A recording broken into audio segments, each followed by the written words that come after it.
and I think to myself, what a wonderful world.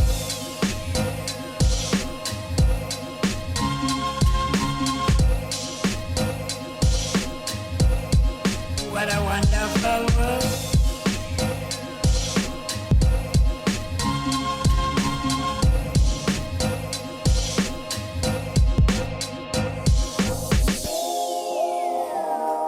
What's going on, guys? Welcome back to another video.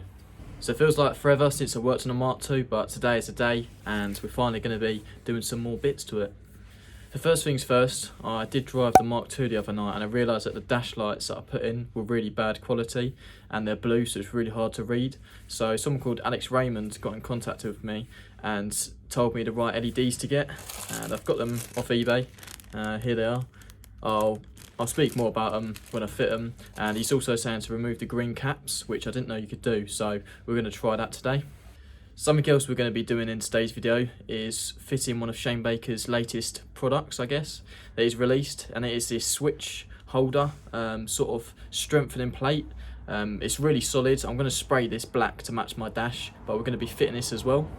Because if people remember in my previous video when I swapped out the dash and that, my holder is really bad and it's got like these top two lugs completely missing, so this will definitely come in use and will hopefully make sure the switch is nice and sturdy in there. I'm really glad Shane actually released that product, because otherwise I would have needed to get the whole new sort of top part of the dash. He's also released some stickers as well. You can't really see that one, it's white, but yeah, that's what it looks like. And yeah, so go and check him out. He's on Facebook, doesn't have a website, but he's doing loads of parts for the Mark II Fiestas and yeah, making sure they stay on the road. One other thing we're going to be fitting in this video is this. It is the rear inner part of the boot, so it's like the boot panel for the inside. It's in really good condition. Shane actually sent me this.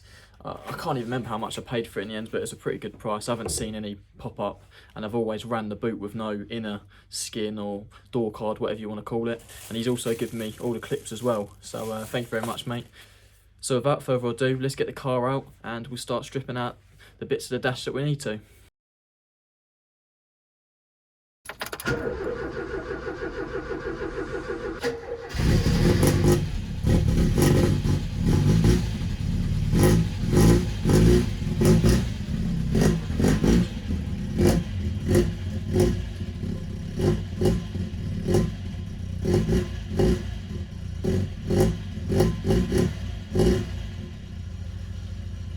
So if my memory serves me right from last time, this top bit's only held in with a couple of Phillipses, and we'll go and whack them out now.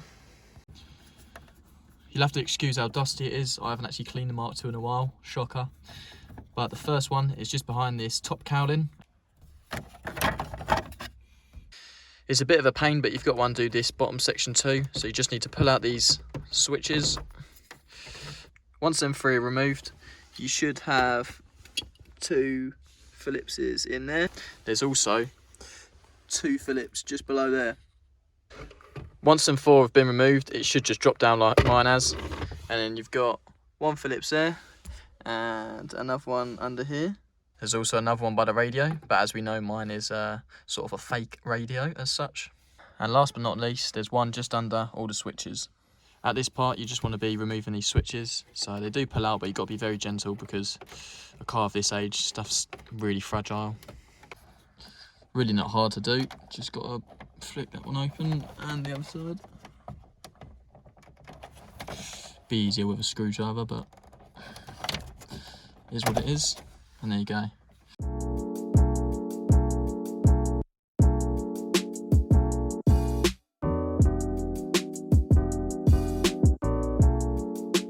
So as you can see, some poor attempts of aralditing this in the past haven't worked, but with Shane's plate, this should all be fixed.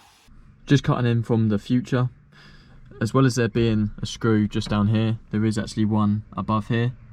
Mine doesn't have it because mine's broken off, but just to let you guys know before you start ripping it out. It should just come out now.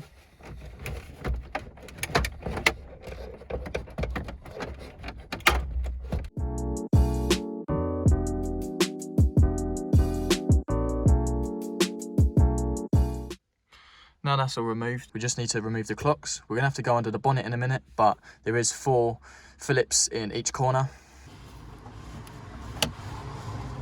Just gonna remove the Speedo cable now, and if you follow it down from the bulkhead, comes all the way down to here. And I'm pretty sure I just done this in hand tight last time.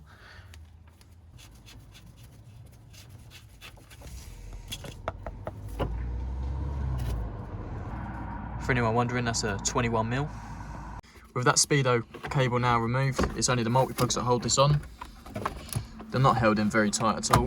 One there, and there should be another one somewhere.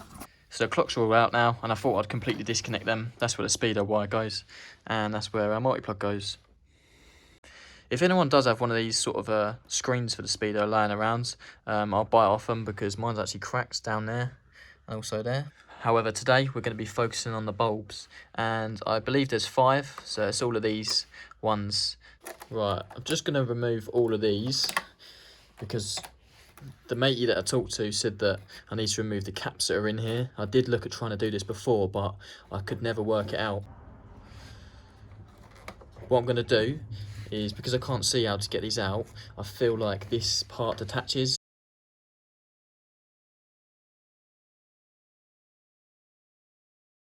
There was 7 screws all in all.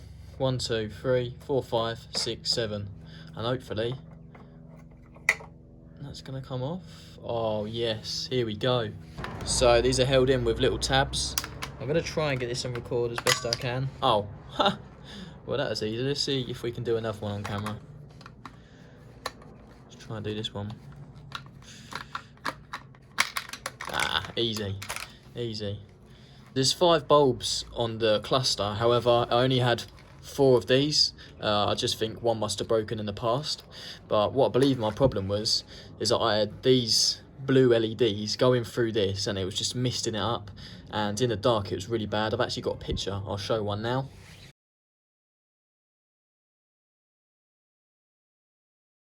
So I'm picking up this video where I left off. The main reason I had to stop was because I actually ordered the wrong bulbs, which I'll show you in a minute. And also Shane Baker wanted to gift me something for my dash. With the bulbs, the ones I originally ordered were these smaller ones, and they actually go in here. So therefore your fuel gauge, sort of oil warning light indicators, headlights and all of that. But the ones I actually wanted were the ones that fit into these bigger bulb holders, which actually lighten up the dash. So they go there, there, and there's 5 across the dash. Now I've got the correct 2 sizes, I'm actually going to swap all of the bulbs to LED ones, and we'll see what that looks like.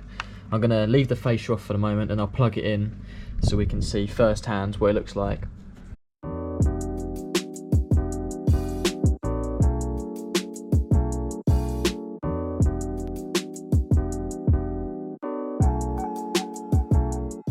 I've fitted all the big LED ones, however these small ones are a really tight fit, and I just plugged them in to see if they work, and half of them don't. They're a really bad quality as well. As you can see, I just tried to take that one out and it just come apart in my hand. So I'm going to keep these ones as the normal bulbs because they're bright enough as they are, and they're only illuminating the indicators and headlights and stuff like that. It's the actual dash I want lit up in a bright white colour.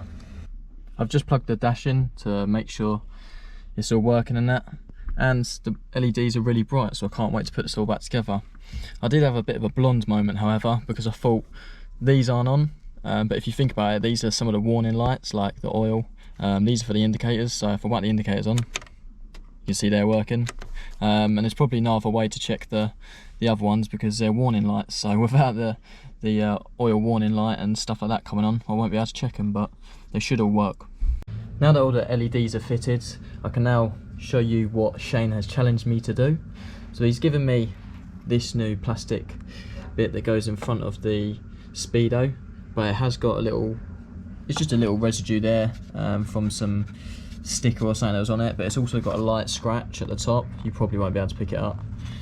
But this was my old one, and it's cracked down here and over here, so I can hopefully get these out. I'm going to put my DA on this and see how this turns out.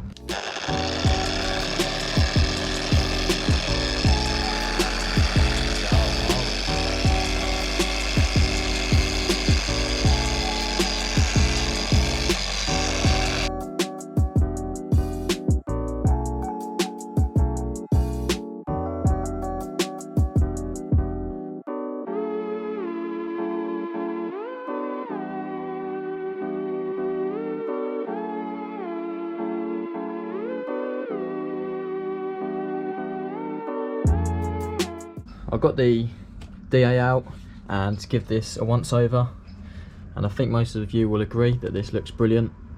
It's got out all the small scratches and even that one at the top not visible anymore, so I'm so happy with that. It looks like a brand new piece. I'm going to get this all fitted together and back on the car. Really happy with how these dials have come out. They look brand new now. What I'm going to do is fit them to the car, but I'll just whack it on time lapse because you've already seen me remove these. One thing I will do also before I put back the dash is remove these old blue LEDs for the heater controls and plug in these white ones.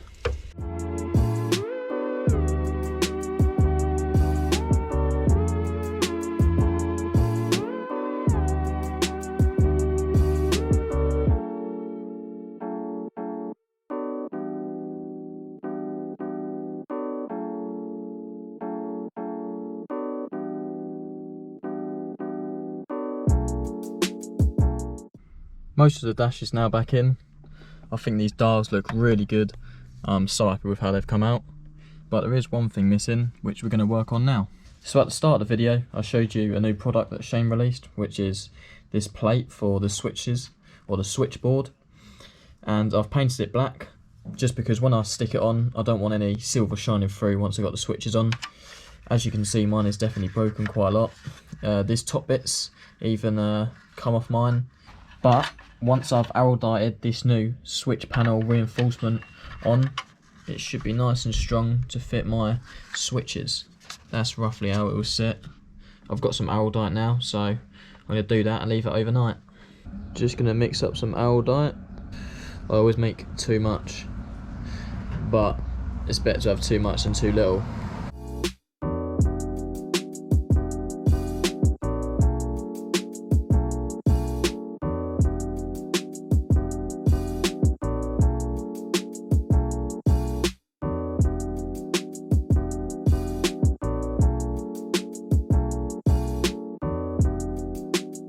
Now I've got a nice even coating on there.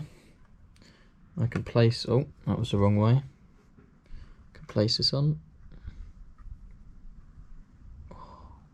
Bit of excess, but there's nothing wrong with that. Lovely. I'll let that dry. Here we have the last piece of the puzzle for the dash. So as you can see, I've bonded this on with some araldite. You can use whatever bonding agent you want. If you remember when I took this off, it's only held in with 2 screws. You can see them there. I'll just whack this on now. Now I'm at this stage and putting all the plugs back in. You can't get them around the wrong way. They only fit on one multi-plug, so you'll find them out in the end.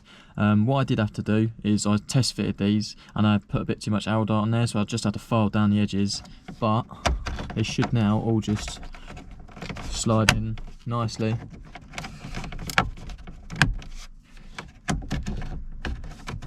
Like that. And yours might not do that to start off with, because I did have to file down a little bit to get them to fit all flush. And then I've just got to fit my blanker. This one was a little bit harder to fit, but there you go, straight in. If anyone does have any of these blankers, then I'll purchase 2 of them, because I don't need that, because that's for the heated rear screen, and that's for the rear wipe as well. And I don't have either of them, I just need the fog light. So yeah, if anyone's got 2 blankers, I'll buy them off them.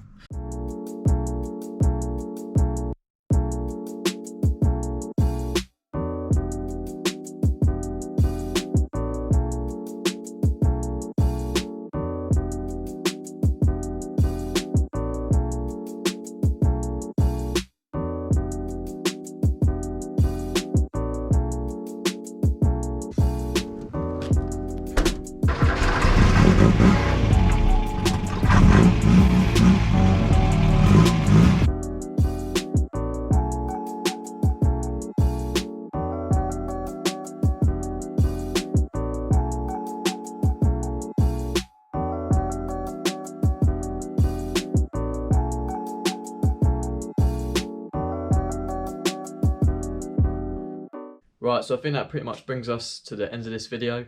I've adapted this ghetto lighting setup so I can just do this outro. The first thing I do want to say is that all the products I used in this video will be available in the links below, because I put out a few teasers, a couple of pictures of what I've been doing in this video, and the response on Facebook and Instagram were massive. Everyone wanted to know how to do the LEDs and also where to find the switch panel, so link is in the description below. Second of all, the giveaway. It's going to come within the next couple of days because I'm just waiting for the last prize to arrive. So keep your eyes peeled. It might even be live on Thursday when this video is released. I don't know yet. And remember, as per usual, if you did enjoy the video, give it a like. If you are liking what you're seeing on the channel, subscribe to see more. And until the next one, I'll see you guys later.